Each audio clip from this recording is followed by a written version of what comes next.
Hello everybody, my name is Lamia IDAOUMHAMED. Today I'll present to you my project about behaviorism. My supervisor is Mr. Youssef TAMER, and so I'll present the context of my research as following: a general introduction, then followed by the first headline, historical background of English language teaching, then a definition of behaviorism. The second headline is dealing with the principles of behaviorism. There is two tenets in it: stimulus versus response and the classical conditioning. The third and the last headline is the implication of behaviorism for teaching. Then the last part is a conclusion. In introduction. So before introducing my research, I hope that this presentation will give you a clear understanding of behaviorism theory. So English is considered one of the most important school subjects, and TEFL, which is teaching English as a foreign language, stands for teaching English to students whose first language is not English. The theories on learning evolves from the field of psychology and linguistics. One of these theories, called behaviorism, that has been a school of psychology in the 20th century. It explains human behavior by studying observable behavior. It doesn't concern with mental processes. And the most known psychologists in that field is G.B. Watson, B.F. Skinner, and E.P. Pavlov. But our research is concerned with Skinner and Pavlov because we are defining behaviorism according to their experiment. The first part in our research is dealing with the historical background of English language teaching. So, English language teaching involves teaching English to students whose first language is not English, and English because English become the universal language for communication, commerce, tourism, trade, education. The learning approach that we will discuss in this first part of our research is called behaviorism. So, behaviorism is the view that behaviors should be explained by observable experiences, not by mental processes. Behaviorism became a key strand of psychology in the 20th century. It emphasizes associative learning, which consists of learning that two events are connected or associated. For example, associative learning occurs when a student associates a pleasant event with learning something in school, such as the teacher smiling when the students ask those questions. The second part is the principles of behaviorism. In the principles, we can achieve learning results by careful control of the contingencies among stimuli, response, and sequences. For example, a stimuli: you are hungry. The response is you eat some food. Then behaviorism stands because of its principles. We classify two principles of behaviorism as following: stimulus versus response. Stimuli. When there is a stimuli, a response is sure to follow, because a stimulus is any condition or action which provokes a physiological or psychological activity, causing a reaction or a response. It can cause an obvious change in the internal or external physical condition of an organism. There are two types of stimuli. External stimuli is a stimuli that comes from outside an organism. Example: you feel cold, so you put on a jacket. A snake langs at a rabbit, so it runs away. A dog feels hot, so it goes to lay in the shade. External stimulus is a stimulus that comes from inside an organism. Examples: you feel cold, so you put on a jacket. You hurt your feet, so you look for medicine. You feel hungry, so you eat some food. A response. A response is a behavior that is modifiable by its sequences.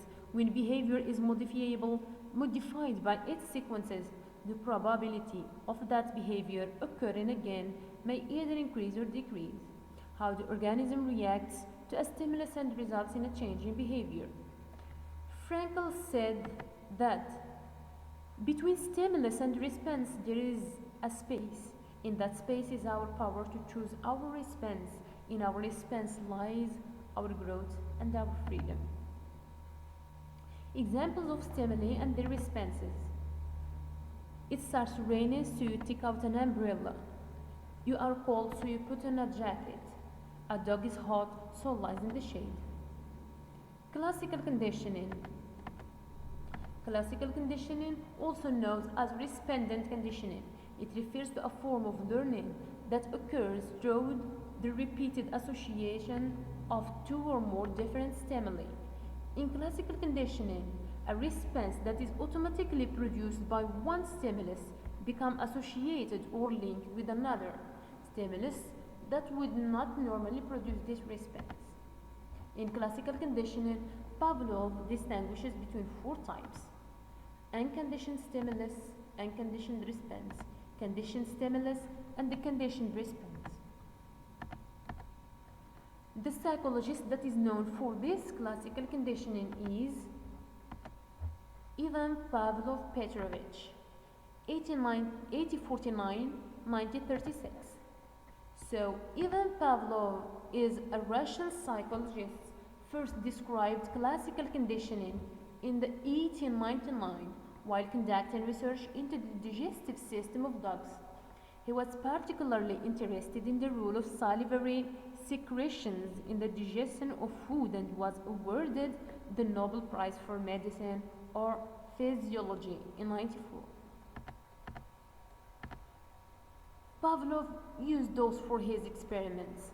The dog demonstrates the salivary response when they were offered food. Unconditioned stimulus is a stimulus that can elicit a response without any learning. Unconditioned response is an unlearned or inborn reaction to unconditioned stimulus. The conditioned stimulus is a stimulus that comes to elicit a response as a result of being paired with the unconditioned stimulus.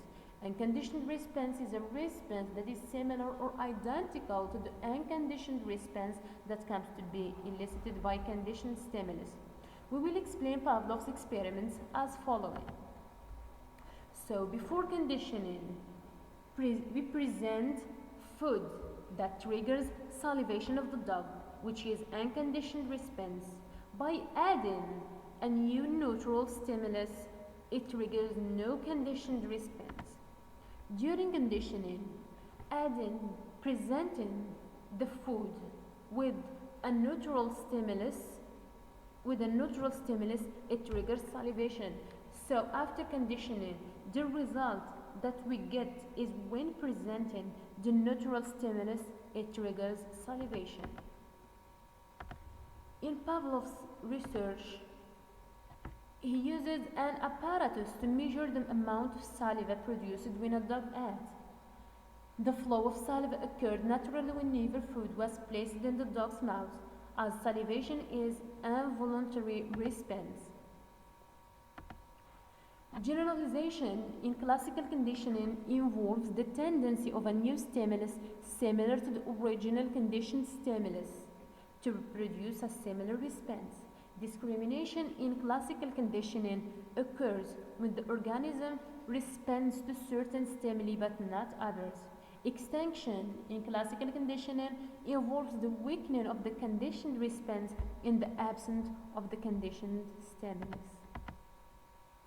The third part and the last one, it's about the implication of behaviorism for teaching. So, so in this part, I'll give some uses of behaviorism in education. We know that there is many reasons for problem behavior, and teachers employ a variety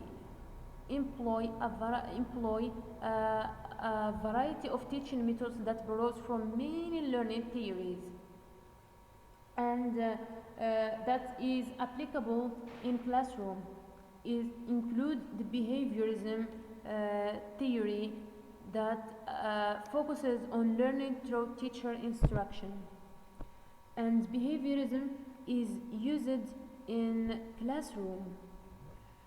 Behavior is used in classroom to control or maintain the desired behavior from students.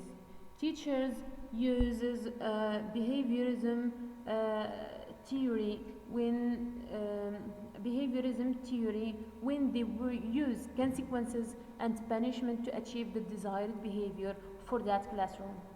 And using behaviorist theory in the classroom can be rewarding for both teachers and students. Behavioral change occurs for a reason. Students work for things that brings them positive feeling and for approval for people they admire. They change behaviors to satisfy their desire. They have learned value. As a conclusion, behaviorism is an effective learning theory that explained by observable experiences, not by mental processes, and it's used in education as a teaching method.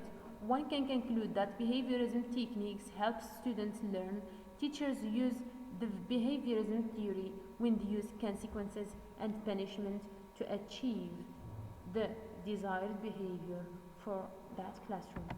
I wish that you get a clear understanding about behaviorism, and thank you so much for your attention.